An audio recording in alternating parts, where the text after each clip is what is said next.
Good morning, everyone. I'm Josh Minkler. I'm the United States Attorney for the Southern District of Indiana. Yesterday at 6 o'clock in the morning, 130 federal agents, inspectors, troopers, deputies, and United States Marshals served search and arrest warrants at 13 locations. This was a culmination of an investigation combining federal, state, and local resources. It lasted a little bit over 4 months. It was a investigation brought to the federal authorities from the Kokomo Police Department into violent drug trafficking organization in Kokomo, Indiana area. The operation name was Operation Law and Order. In our investigation, we identified a federal targets and identified a federal organization. The members of that organization you see to my right, their primary goal was to infest this community with guns, methamphetamine, heroin, cocaine, and fentanyl. The primary individuals indicted in a federal indictment are on the board in front of you. The indictment has been provided for you. Some of the principal and primary members of this organization include the leader of the organization, Reggie Ballantyne, also known as Pudge. Pudge was responsible for obtaining quantities of drugs, bringing those drugs into the Kokomo area, and in charge of the distribution operation. The source of supply for the drugs was also identified, individual from Macon, Georgia, Pierre Riley. Riley would send the drugs down to Reggie Ballantyne, also known as Pudge, using couriers. Reggie Ballantyne had a couple of lieutenants, right-hand men. Michael O'Bannon was identified as one of those, also known as Lunchy, and Perry Jones. Those individuals are identified in the indictment as primarily responsible for the distribution of controlled substances here in the Kokomo, Indiana area. Ballantyne used an individual to store drugs and drug proceeds and count the money. That individual is identified in the indictment as Kristen Kinney, also known as Cupcake. Reggie Ballantyne also used individuals throughout the community to distribute those drugs. Those individuals have been charged. They're identified in the indictment as Michael Jones, a.k.a. MJ, Jason Reed, Deshaun Everhart, and Derek Owens. Other individuals have been charged federally. 2 individuals have been charged by a federal criminal complaint that are also members of this organization. That criminal complaint has been provided to you. Those individuals were involved in getting a shipment of drugs brought from the Macon, Georgia area or it was intended to come to Kokomo. Law enforcement was able to interdict those drugs in Georgia before they ever made it here. The amount of drugs interdicted from a bus station actually, were about 10 pounds of methamphetamine and 1 pound of cocaine. The 2 individuals responsible for that shipment coming here to Kokomo from Georgia are Sean Myers and Melissa Baird. Melissa Baird is currently a fugitive. She is the one individual we have not found and not arrested. So Melissa Baird, if she is out there and listening to this, it'd probably be in her best interest to turn herself in and do it the easy way. Also indicted for activities in this drug trafficking organization is an individual named DeAndre Jones. DeAndre Jones was a heroin dealer for this organization, and in December and January dealt heroin while armed. Those are the individuals that are named and charged federally and have been taken into federal custody. As I mentioned, there were search warrants served. The search warrants that were served, federal agents, state troopers, local police found exactly what we expected to find, including large quantities of drugs, 17 pounds of methamphetamine, 2 pounds of cocaine, 2 ounces of heroin, 122 grams of fentanyl. Now, I know 122 grams doesn't sound like a lot to people, but if people understand how lethal fentanyl is, a tenth of a gram is fatal. That's a fatal amount. So you can do the math when you're talking about 122 grams of something where a tenth of a gram could be fatal. That was recovered, as well as $37,000 in drug proceeds, all seized as a result of these search warrants. In addition to that, 24 guns were seized as part of these search warrants, including 2 assault rifles and a sniper's rifle. Federal law is pretty straightforward on gun possession. If you're a drug dealer, you're not allowed to possess a gun. If you're a convicted felon, you're not allowed to possess a gun. So all of these guns were possessed illegally. They were illegally possessed guns under federal law. Let me also mention something about the way these arrests and searches were done. Yesterday, and you all should know this, no shots were fired, nobody was injured, none of the defendants, nobody from law enforcement, no citizens were injured. And this was a massive, and I mean massive, operation yesterday. So you should understand that. I'd like to make a couple observations for all of you, and then sort of recognize the fine group of law enforcement behind me who put this case together. As I stand here as the United States Attorney, I observe what many others have observed.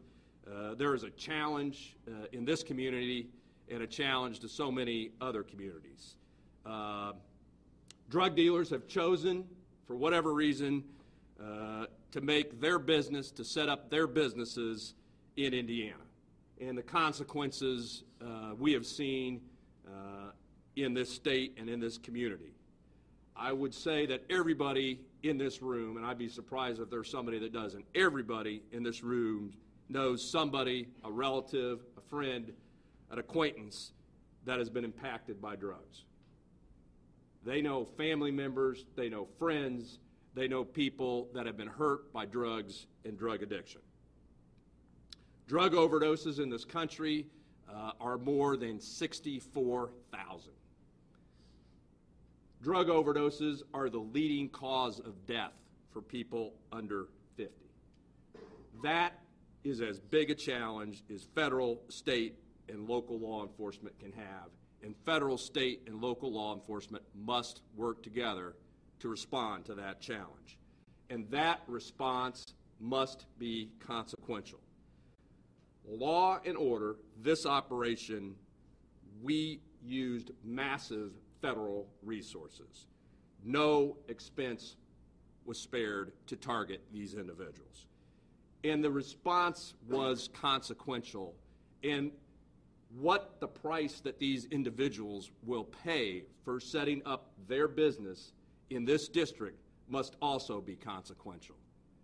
The drug penalties in this country are harsh in federal court, and they are necessarily harsh. First offense, 10 years to life. Mandatory minimum of 10 years. That's for your first offense. Second offense, 20 years to life. And let me explain to you what it means to go to federal prison. When you go to federal prison, you go to Yankton, South Dakota. You go to Compton, California.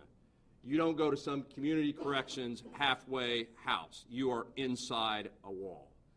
Third offense for drug trafficking, federal prison, life without the possibility of parole. Life in federal court is life. You show up to federal prison, you fill out a form that says, when you die, where do you want the remains to go? Those are the consequences for drug trafficking. The consequences must be harsh to end this problem, and they must be necessarily harsh. Indiana and the Southern District of Indiana will be the most inhospitable place in this country to deal drugs. And that will turn this crisis around. And let me make it clear, and this is my second point. The individuals that are charged, the individuals on this board, are drug dealers. They are not drug addicts. These are defendants that are charged that are making money. They are making blood money off of drug addicts. If you have a drug addiction problem, our message has always been very simple. Get treatment. If you are dealing drugs, making this blood money, infesting our communities with addiction, you will pay a price, and that price will be harsh. That needs to be clear. Third message. There has been sort of a myth that's been circulated. People don't like the war on drugs, so they circulate a myth. That myth is this. Drug dealers are these benevolent, kindly individuals that are just trying to make money for their families. Nothing could be further from the truth. This is not Robin Hood and their merry group of men getting money from the rich and giving it to the poor. These are violent drug dealers. You can see the results of the search warrant, 24 guns. 24 guns taken off the street. Besides the devastating toll, and it's a devastating toll, that drug dealing causes through addiction and overdose deaths, drug dealing, drug trafficking is inextricably intertwined with the gun violence in our country and in this community. The two go hand in hand. Drug dealers cannot go to the police. They cannot go to the courts to resolve their disputes. And therefore, the drugs or the cash they possess must be protected by the credible threat of violence. Extreme violence if you don't pay. And that is why it's very common around the country to find drug dealers, just like these guys, armed to the teeth. They're armed to the teeth with drugs to protect, with guns to protect their drugs and to protect their drugs money. And that's clear in this case. And certainly we had a very serious situation that was resolved favorably for public safety with the help of the Kokomo Police Department and our friends at the Howard County Prosecutor's Office. In late February and early March of 2018, Mr. Riley, the source of supply, Mr. Ballantyne, also known as Pudge, and Mr. O'Bannon, also known as Lunchy, believed that they had identified an individual in this community that was responsible for the theft of money and drugs. I'm not going to name that individual because of victims' rights, but they believed they had identified that individual. And so they did what drug dealers did. They paid $7,500 to have that individual killed. Let me repeat that. Because of that, they paid $7,500 to have that individual killed. They hired 2 hitmen, as disclosed in federal documents, from Georgia to come to Kokomo to have that individual killed. Law enforcement did what they always did, and they intervened. On March 2nd, 2018, after identifying the 2 hitmen through surveillance, Jamel Williamson and Sierra Quaidar, they were interdicted at the Quality Inn out on Lincoln Road. O'Bannon, the individual on this board, had $7,000. That was partial payment to be made for the murder for hire. Williamson, up here from Georgia, Quaidar, Q-U-A-D-I-R, up here from Georgia. Williamson had an active warrant for murder. He had a loaded 30-round magazine with him. And in the Quality Inn out at Lincoln Road where they were staying, they had 2 semi-automatic firearms. They had all black clothing, pants, shirts, hoodies, which they just purchased hours earlier at the Walmart. Of course, neither one was legally authorized to possess a firearm. $7,000 up here to take somebody out. Those things in their possession, I think you can do the math. I want to thank and publicly acknowledge the Howard County prosecutor for stepping in and charging both of those individuals for possession of firearms by serious violent felons. But I think the message is clear. Generally, drug traffickers are inextricably intertwined with the level of violence that you've seen in this community and we've seen all around the country. Clearly, here is the same case, and thanks to the quick and accurate action of federal, state, and local law enforcement combining their talents, serious violent crimes in this community were prevented.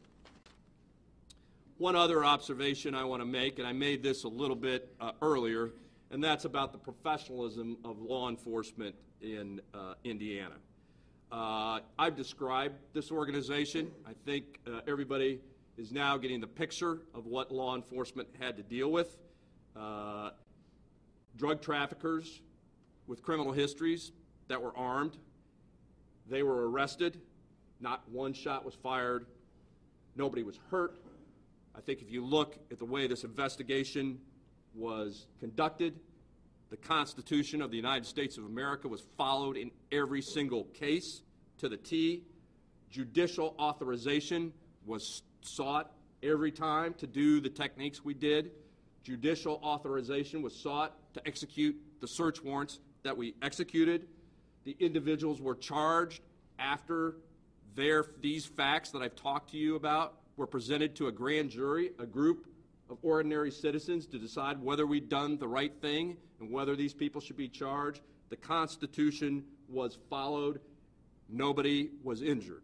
You can turn on the TV or open up the paper any time and hear stories about law enforcement misconduct. That's going to be on the front page. It's going to be the top story every time. This is a story which is clear, which has been my experience now, being in law enforcement since 1989 in this community, and that is law enforcement does everything the right way. They do it professional, and they follow the Constitution. And I think that should be noticed, appreciated, and commended in this community, because you don't hear it enough. Nobody comes up to a police officer, a federal agent, a prosecutor, and said, "Thank you for doing your job," and they should hear it, because they did it in this case well. In fact, I'd say they did it exceptionally well. And the last thing I want to talk about is the team behind me. I talked about it a little earlier. I've been doing this since 1989. I've been in federal court since 1994, and the law enforcement teams that we have right now have never been better. And they need to be that good. As many of you know, we have huge challenges that we face. Challenges of gun violence in our communities that we've never experienced before. Challenges of overdose deaths, records that we've never faced before. And we have to have a great team to respond to those challenges. A lot of people are going to say these are intractable problems. They cannot be fixed. There's nothing we can do about it. These problems, drugs and guns and violence, they're out of control. Well, they're only out of control if people fail to control it. And we are not going to stand by on the sidelines and let these problems run out of control. We are going to control it. We are going to respond in a consequential way. And we believe cases like this, cases like we just did in this community, will make this community safer. It will be safer. It is safer today than it was yesterday. These cases will result in less overdose deaths. There are less overdose deaths that will happen tomorrow than happened the day before because of what these guys did. We believe gun violence will go down, and the reason it will go down is because of what these guys did. So we have the team in place to answer these public safety challenges, and we, this group right here, will make a difference for this community and for the Southern District of Indiana. So thank you very much, but I do want to take some time to recognize the fine group of federal law enforcement agents, state law enforcement, local law enforcement, and even elected officials who didn't have to support these efforts but supported it completely. So first I want to introduce the lead agency in this case was the Drug Enforcement Administration, and the head of the Drug Enforcement Administration is the Assistant Special Agent in charge. He's the head of DEA for Indiana, Greg Westfall. Greg? Thanks, Josh. So good morning, everybody. Mr. Minkler's always very thorough in his comments, and so it's going to take me a minute to kind of go through. I think he copied some of my comments, but we won't go there. But first of all, I just first and foremost, it's been said, but I've got to say it from the lead law enforcement agency. Thank you to all my federal, state, and local partners. These type of operations cannot be done without their help, without their coordination, and without their willingness to bring investigations that they've already started and recognize that, hey, we could use the feds in this to help us get to a different level. And truly, that is the mark of professionalism. To know when to say, hey, you know what, we can do better. And so when we get in there that we can't arrest our way out of this problem, you're absolutely right, and we never intended to do that. But what we do is strategically and systematically pick out organizations such as this one and put them away. That's what we do, and that can't be done without our local law enforcement partners right there standing beside us. As Mr. Minkler stated, you know, this was part of an overall, what's called an OCDEF investigation. Organized Crime Drug Enforcement Task Force is what OCDEF stands for. The name, Law and Order, you have to pin a operation name to an OCDEF investigation. It was Law and Order. So in the news last night, everybody wanted to know about the bright blue T-shirts. And here they are. And let me kind of tell you what the purpose of that is behind the bright blue T-shirts. On that morning, yesterday morning, at about 3 o'clock in the morning, we all gathered together as law enforcement. Some of us never even saw each other before. Some of us don't even know each other. So what do? How do we identify? Who's in charge? Those are all things that are planned out during operations like this. It came up by one of my group supervisors, John Grandine, who actually runs the group that's responsible for this investigation. He said, hey, look, it's going to be dark.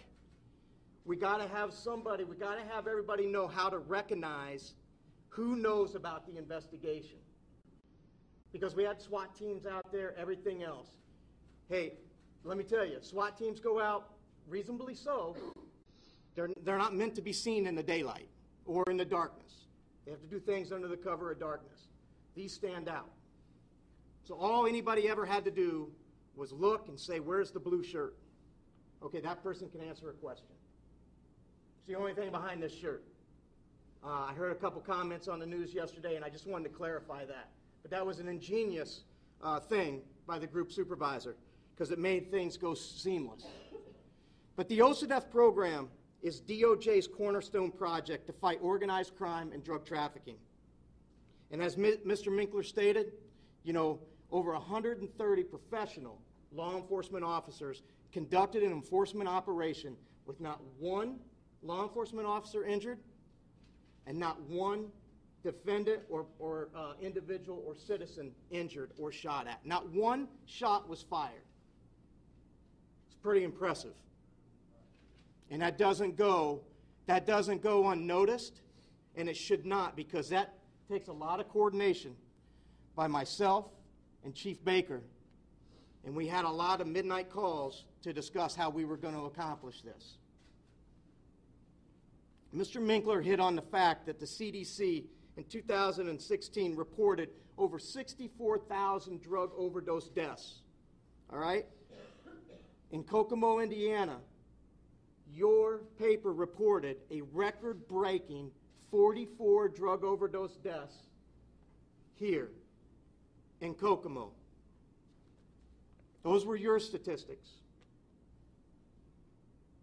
The drugs attributed to this in that article ranged from heroin, methamphetamine, and synthetics such as spice. So you already heard the amounts of drugs seized in the investigation, and because of the tireless work of the investigators, those drugs were not allowed to poison your community. That's important. Did we take care of the drug problem completely yesterday?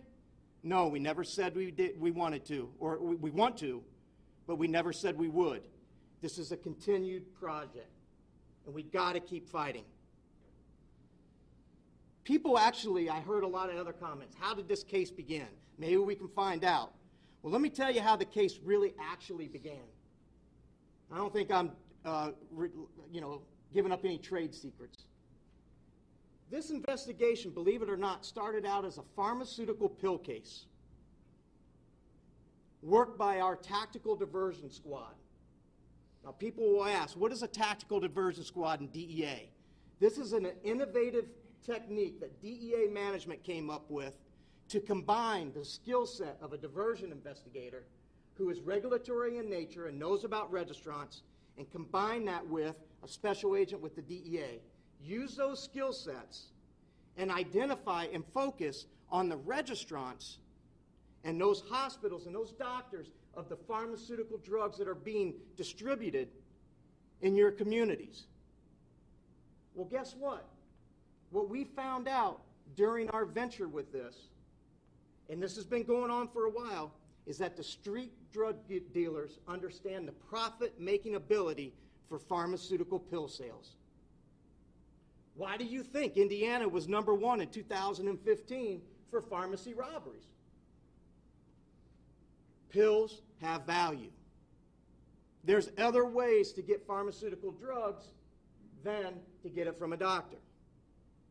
Those things are being curbed, and things such as the TDS squad are going to help us overcome this opioid epidemic.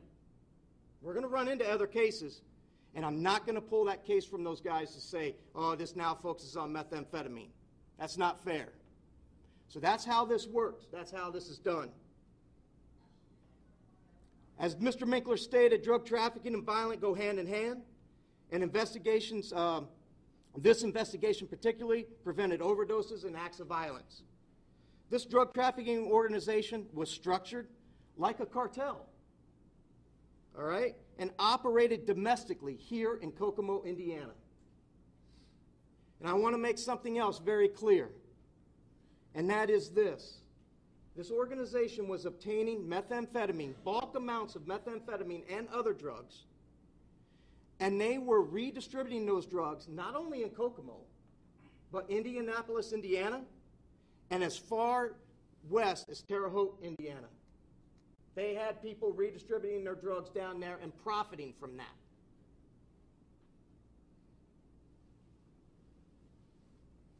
The drugs dealt, sold, transported, and seized in Kokomo, Indiana came from the Mexican cartel. No doubt about it. This was not domestically made methamphetamine.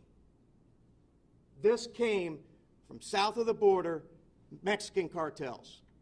The way it was packaged, the way it looked, and the potency of it is all indicative of Mexican cartel dope. Here in Kokomo, people involved in this investigation used pharmaceutical fentanyl to make heroin stronger and to profit from that. Ladies and gentlemen, if you're not used to fentanyl, you're going to die. But if you can make a profit, that's what these individuals do. But because of this investigation, it was stopped. Here in Kokomo, we prevented convicted felons from continuing to traffic firearms. You already heard the number from Mr. Minkler. Our message is clear. The DEA and our partners will continue to utilize resources at our disposal to target the highest level violators. So, if you're an addict, I suggest you get treatment. I encourage you to get treatment. However, if you're a criminal drug trafficking organization who is exploiting the weakness of addiction, like this organization did, you're next. You'll be on our radar, we'll get you identified, we'll make a case, and we'll present it to the U.S. Attorney's Office. In closing, I want everybody to remember this. You know, we hear a lot of things. How do we overcome this? Law enforcement is only one piece of this very difficult problem. We need the community organizations to stand by us and replace the bad with good. So we've eradicated some people. Now put good back into these communities. And also help us. If you know people who are addicted to drugs, please help us get them treatment. Reduce the demand of drugs, which will reduce your violence, which will reduce your gun trafficking. Get them help. Get them help, please. So as I talk about community, let's talk about what was posted yesterday, and then I'll close it. This is what the community said about the operation yesterday. Great help came. Need more of this. Too many people are dying. This isn't coming from me. This is social media talking. The druggies picked the wrong town for sure. Don't underestimate police officers. That's a big mistake. I'm happy that that is off the streets, and prayers to our officers and all involved. As a law enforcement officer that's challenged every day with the bad that you see, those type of comments make me focused, and we're going again. So thank you very much. Thank you to my partners. Thank you, Mr. Minkler.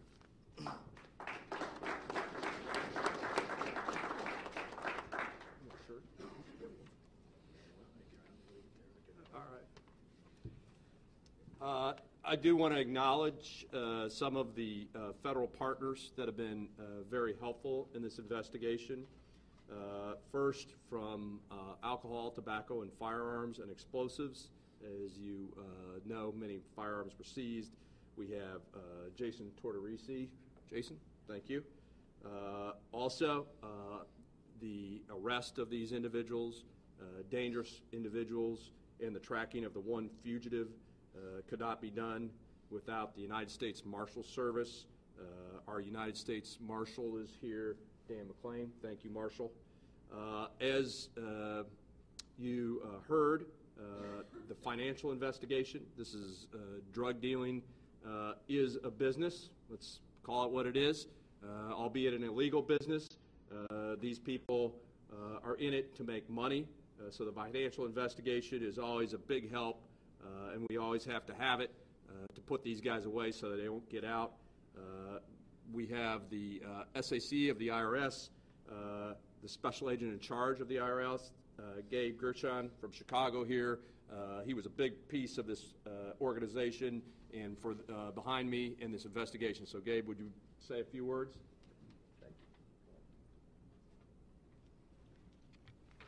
Good morning. Thank you, everybody, for coming.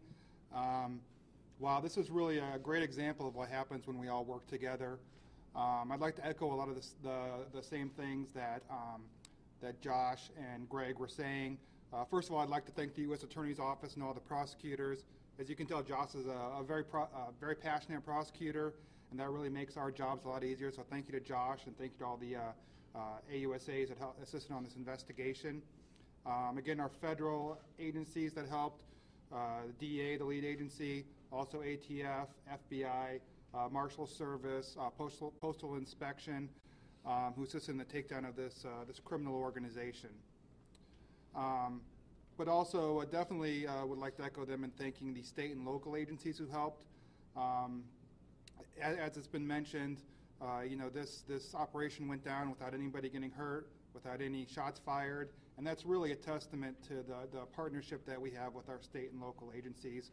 The Kokomo Police Department was really instrumental in providing us assistance with this case, which is really goes hand in hand with making sure that these operations are executed safely. I'd like to thank all the IRS agents, both here in Indiana, as well as the agents in Georgia that assisted in this case. I'm proud to be here to represent the Criminal Investigation Division of the IRS. Our goal is to assist our partners in dismantling the organizations that profit from the sale of these dangerous drugs. As we talked about, why does this organization exist? They're here to make money. These are crimes of greed, these are crimes of profit, and that's why we're involved in this investigation. Our special agents with the IRS, they have the expertise to conduct financial investigations. We look at where the money came from to purchase these narcotics to begin with. What did they do to promote the activity? What did they do to fund their expenses? We look at all of that. What happened to the money after it was collected? Did it go to purchase assets? We'll look at that. We're continuing to look at that in this case. Again, we'll work with our investigators to really trace the proceeds. We won't leave any stone unturned. We won't stop until we investigated every aspect of this investigation. Our agents are very thorough, and we will again continue to make sure that we're doing our part in this investigation. These drugs are very dangerous, and they're poisoning our communities. Our goal, even though we do work on the financial component, our goal is to really be involved in every aspect of this case. These arrests should send a clear signal that we'll continue to work aggressively together to bring these criminals to justice. So, thank you, everybody.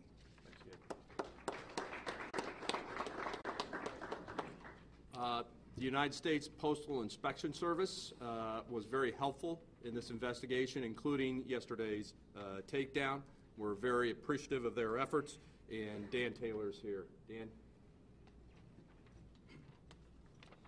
Well, thank you, and good morning, everybody. I just want to say the U.S. Postal Inspection Service is extremely proud to be a part of this investigation that's brought several violent criminals to justice and off the streets of Kokomo. This investigation, as has been said, really required the expertise and coordination of several different agencies that each brought their own special experience to allow this to go down successfully. So I want to say that by utilizing U.S. Mail as part of their distribution network, these criminals caught the attention of postal inspectors who worked tirelessly until these activities were exposed. Citizens hold a sacred trust in the safety of the mail, and while these illegal shipments betray that trust, they're also putting postal employees and anyone else that comes across or handles these packages at risk. Postal inspectors will continue to stand in the gap to ensure criminals go elsewhere or risk being exposed, and that the U.S. mail remains safe for customers and employees alike. And just like to close again by appreciating all the cooperation between different agencies.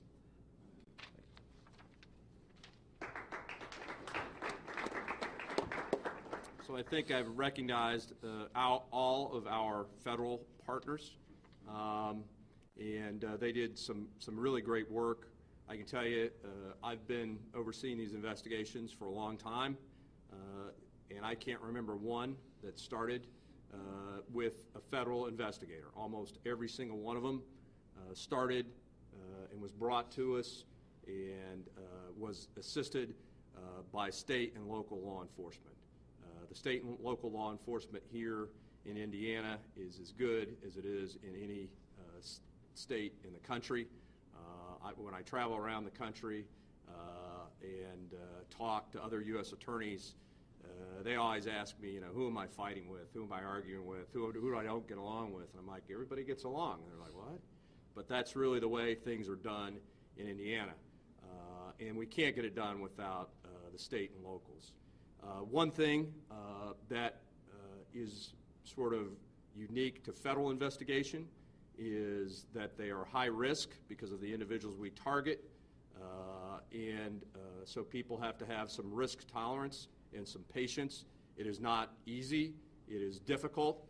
We hope the payoff is worth it in the end, but you have to have the support in the community of your political leaders. In this community, federal law enforcement did have that support from their leader, and I just want to thank Mayor Greg Goodnight for that support and ask him for some remarks. Thank you, Mayor. Thank you. Thank you very much, Mr. Minkler, and thank you all for coming here this morning. Yesterday's successful raids illustrates the importance of collaborative police work. I commend the Kokomo Police Department, the DEA, the ATF, the U.S. Attorney's Office, and all the other law enforcement agencies that work together.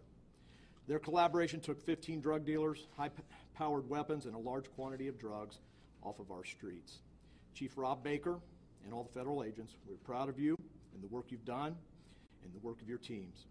And we're thankful for your diligence as you built this case. One of the aspects of this case that I'm most proud of is how it originated locally.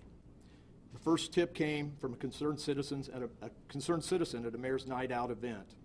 They came forward locally to inform us about suspicious activity. Chief Baker and the entire KPD Drug Task Force acted on this tip, and along with tips from other Kokomo residents, kickstarted a months-long chain of events that culminated in yesterday's raid. Police officers do their best work when they have active and engaged citizens, and our city works best when we have active and engaged citizens. These cases can take a great deal of time to build. The Kokomo Police Department Drug Task Force had been monitoring these locations and individuals for months. As the case developed, Chief Baker and I talked about the need for increased overtime. We agreed to use all necessary resources in order to do this right and get results. Our Kokomo police officers meticulously documented the criminal activity, and they ultimately discovered this to be part of a larger drug network. So thanks to the Kokomo Police Department Drug Task Force for collaborating with federal authorities when they uncovered these connections. And to my fellow citizens here in Kokomo, we need you to continue to be on the lookout and continue to report drug activity to our police department. And keep in mind, as this case demonstrated, be patient. Good police work does take time. Thank you. Thank you, Mayor.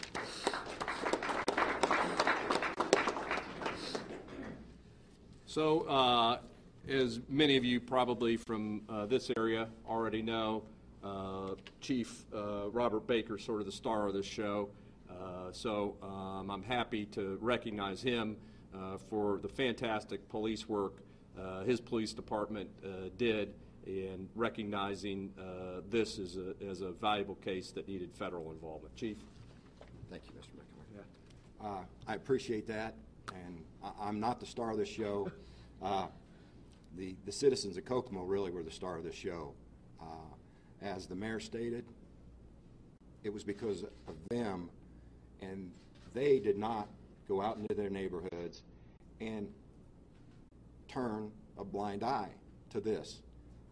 We've worked hard over the last 11 plus years to make those citizens aware in our citizen police academies, different aspects, to give them the tools to know what's right and wrong in their neighborhoods. And I would tell you, it's been huge. It's been a huge assistance to us, a huge assistance to Kokomo, Indiana, when those neighbors contact us, when those citizens contact us and say, hey, there's something wrong in our neighborhood. It's not right. We know it's not right. Therefore, I can go to my special units, to my police officers alone, but in this case, the Kokomo Police Department's Drug Task Force, and say, hey, you know, here's some information. Let's see what's going on over in this neighborhood. And they took that information and they ran with it. And they did an excellent job at what they do. And I would put that group up against anybody in this country, any task force in this country, because they are that good. The thing is, like we've all mentioned, patience. It's hard to be patient. These guys know how I was impatient. You know, why aren't we doing something? Let's go, let's hit these people. Well, every one of those people on that board, but maybe one person, has been arrested several times. You guys probably already know that. Check it out. We've done our job over and over and over with these people, and they keep on coming back. And this time, when my guys came to me and said, hey, you know, we think this is bigger than just an everyday arrest. Let's get our federal friends involved. These guys all stand behind me, and I appreciate their effort. And any time we've called, they're here. They're here that day saying, hey, what can we do for you? And that's what you saw yesterday, what they did for us. I mean, yes, it was our initial investigation. My drug task force did a great job, and I can't commend them enough. But tomorrow and today, they're back out doing the same thing. And for those people, shame on them. And for the people who think that just because we didn't knock on your door yesterday, we're not going to knock on your door today, tomorrow, next week, or next month, or next year, we're coming to get you. And if you want to act that way in Kokomo, Indiana, I'll be happy to open that door for you. And my friends behind me will be right there behind me. And we'll bring in the resources just like yesterday. So I appreciate their help. I couldn't have done it without their help, the citizens of Kokomo and the Kokomo Police Department's Drug Task Force. And yesterday it was a collaborative effort. You know, my whole police department was there. Nobody, you know, I had guys come in off duty to work this operation. We want to be a part of this because we are tired of this in our city. Thank you.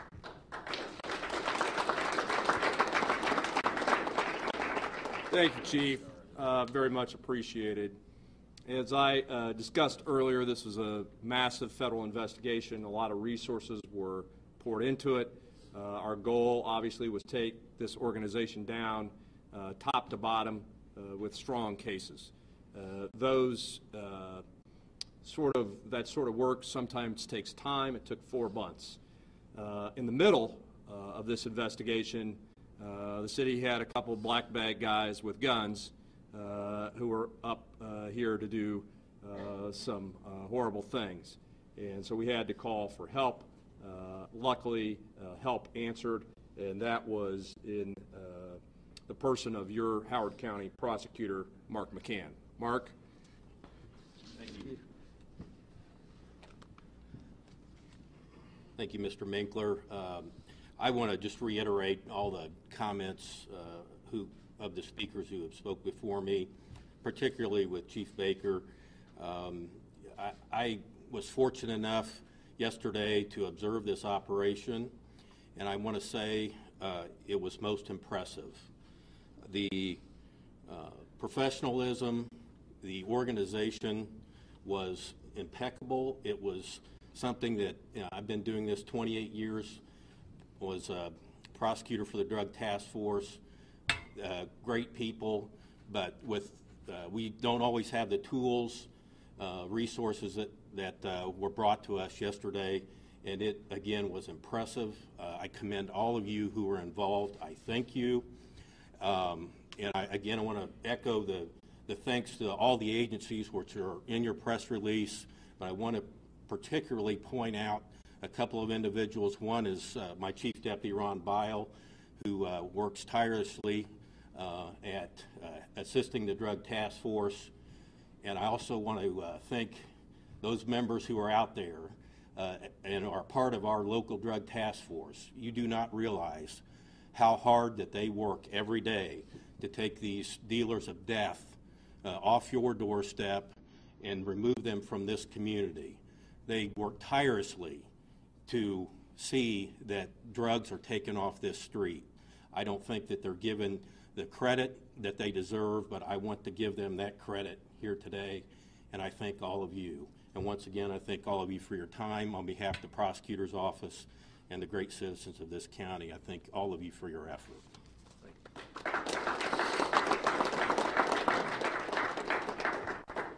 I also want to recognize the Miami County Prosecutor Bruce Embry and his Chief Deputy Jeff Servikis for their help and assistance in this case. They're standing up here with me, and I appreciate their assistance, even though I probably didn't pronounce the last name correctly.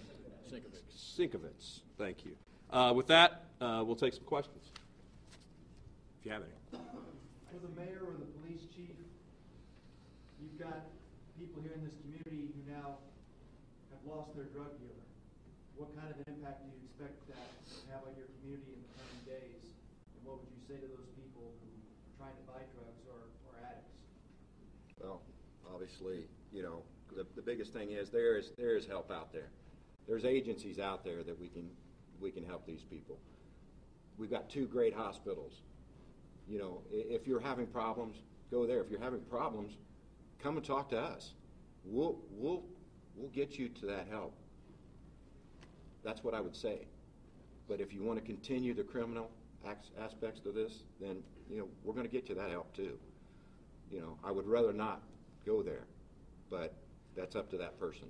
And I understand, you know, drugs, it's tough. I mean, you don't think before you do something when you're drugged up. We know that. But it's just like, you know, it is. It's an epidemic everywhere in the United States, everywhere in the world, pretty much. There's drugs. It's not just Kokomo, Indiana.